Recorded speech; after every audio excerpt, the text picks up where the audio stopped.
Hello guys, this time I'm going to show you how to do Megaera heroic as a Warlock. I'm going to assume you've done the final normal and will as such not go into the normal mode tactics.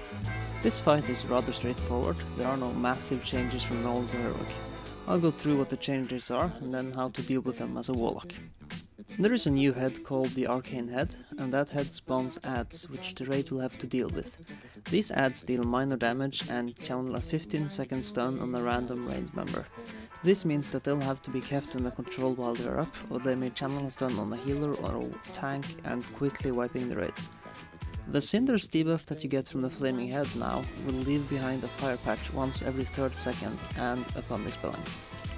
Quick reaction is of the essence, and you deal with it by running away from the ad in an assigned direction.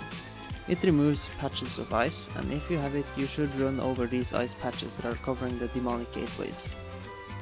The Torrent of Ice deals massive damage in the same way it does on normal, but it grows to twice the size in 2 minutes. Proper placement is therefore of the essence. It also douses Cinders. As a Warlock, you'll once again be able to choose whatever spec you want to play here. All three will work quite nicely. It boils down to what role you're given and how well you can play your specs. I would however point out that I feel Demonology is to prefer here because of the mobility offered through Demonic Leap and because your demon can keep DPSing either the heads or the adds while you're running away with the debuff. The fight has no enrage timer, but a soft enrage that effectively means your raid cannot sacrifice too much DPS on the adds, meaning that you'll most likely only be a small handful of people dealing with them. For that reason, you should let your role in the fight dictate what spec you go as.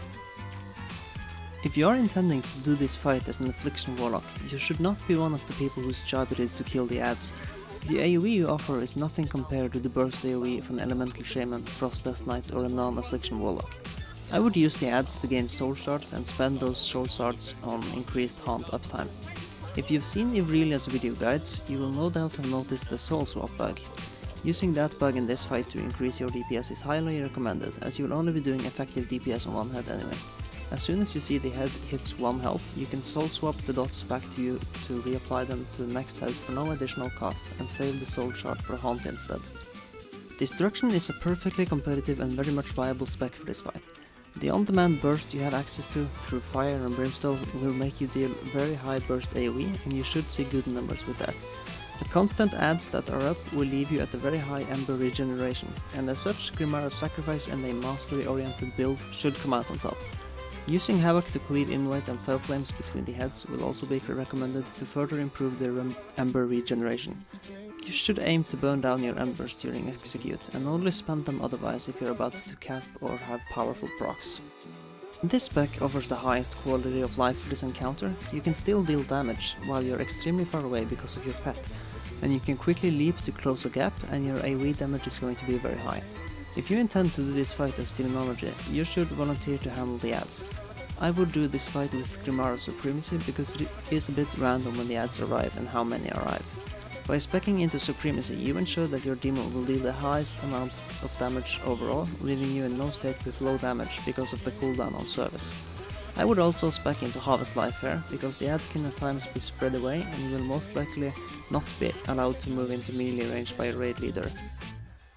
If you have the Unerring Vision of Lei Shan, you should prioritize getting a double doom on the head you're not killing, because that head will most likely live long enough to see the full double duration doom not go to waste.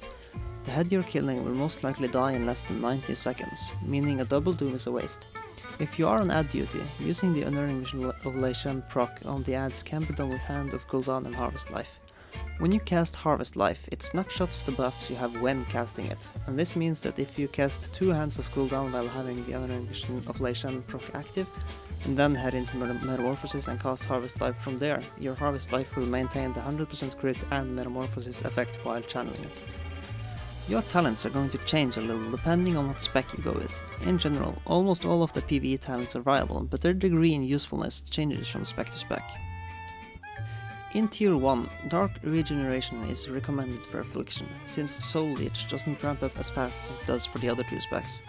Harvest Life is a DPS loss in all circumstances as Affliction, but recommended for Demonology because of the long range and competitive damage when buffed with Metamorphosis. In Tier 2, Shadow Fury is great because of the effective mass interrupt it serves. In Tier 3, almost all of the talents are very viable depending on what spec and Grimoire you're in. Generally, I wouldn't use Sacrificial Pact unless you're spec'd into Grimoire of Sacrifice and have sacrificed the Voidwalker. Soul Link is extremely strong because it helps a lot with rampage damage mitigation. Dark Bargain could be the safest choice because in the rare scenarios where you get a Torrent of Ice just as rampage starts, you would most likely have been dead otherwise. In Tier 5, I would not use Grimoire of Service because the cooldown most often doesn't sync up with the duration of the heads, and you'll be stuck with having a damage increase at odd times where you may not have needed it, and be left with a damage loss at vital moments. Grimoire of Supremacy is suggested as Demonology and Sacrifice as Destruction. For Destruction, the difference between Sacrifice and Supremacy in this fight shouldn't be very big, but I suspect Sacrifice to come out on top. In Tier 6, I would recommend kill Jaden's Cunning for any Warlock who isn't on add duty, and Manrot's Fury if you are on add duty. The adds can at times be spread out because of different spawn locations, or because no one is tanking them. Your damage needs to be on them at all times, and losing damage on some because of their range will be detrimental to your DPS. If you are playing as Demonology and you are not on the adds for some reason, Archimonde's Vengeance can actually be useful since you're not hurt as much by movement as the other two specs are. This concludes my guide to Megaera Heroic, and I hope you enjoyed it. As always, comment, rate and subscribe, more content is coming.